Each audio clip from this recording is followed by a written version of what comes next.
Hello everyone, good morning dear students. आज इस video में हम लोग सर्वेश्वर दयाल सक्सेना की एक बहुत प्यारी सी कविता मुक्ति की आकांक्षा पढ़ेंगे, जिसमें कवि ने स्वतंत्रता के महत्व को समझाया है।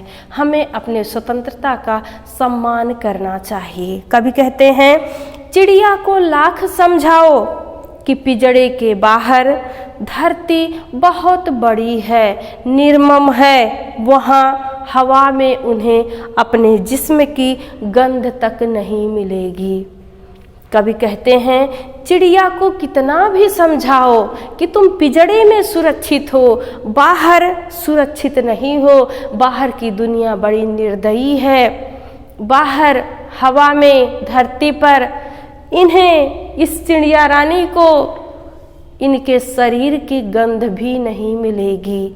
यानी कोई मार सकता है, लेकिन फिर भी चिड़िया बाहर निकलना चाहती है।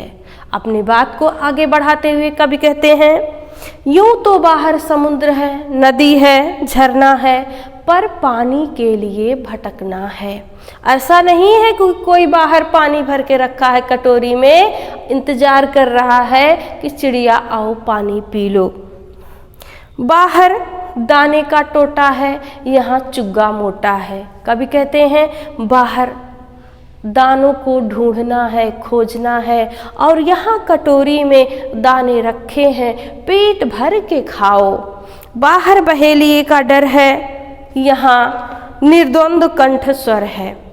अपने बात को आगे बढ़ाते हुए कहते हैं, पिंजड़े से बाहर तुमको बहेलिए का यानी शिकारी का डर है। शिकारी पकड़ सकता है, तुमको मार सकता है।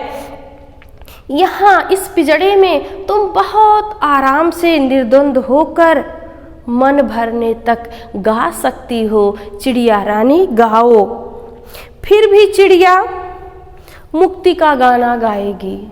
कवि अपनी बात को आगे बढ़ाते हुए कहते हैं, इतना सब कुछ देने करने के बावजूद भी चिड़िया स्वतंत्रता के गान गाएगी और स्वतंत्र होने का प्रयास भी करेगी।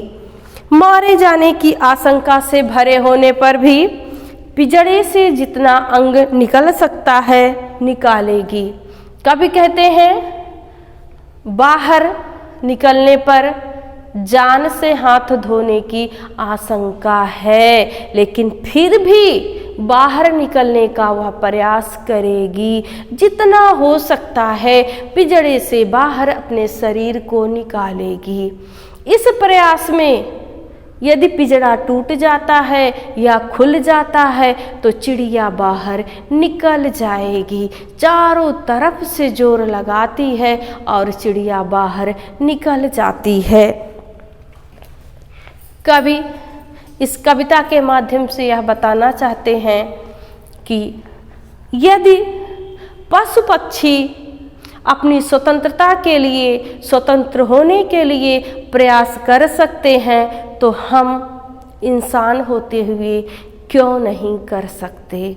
आज हम स्वतंत्र हैं तो हमें अपनी स्वतंत्रता का सम्मान करना चाहिए, क्योंकि एक दिन ऐसा भी था जब हम इन्हीं पशु पक्षियों की तरह गुलाम थे। जैसे पशु पक्षी प्रयास करते हैं, वैसे हमारी कोई पीढ़ी प्रयास की, तब आज हम खुले में सांस ले पा रहे हैं। तो हमें अपने इस स्वतंत्रता का सम्मान करना चाहिए। धन्यवाद।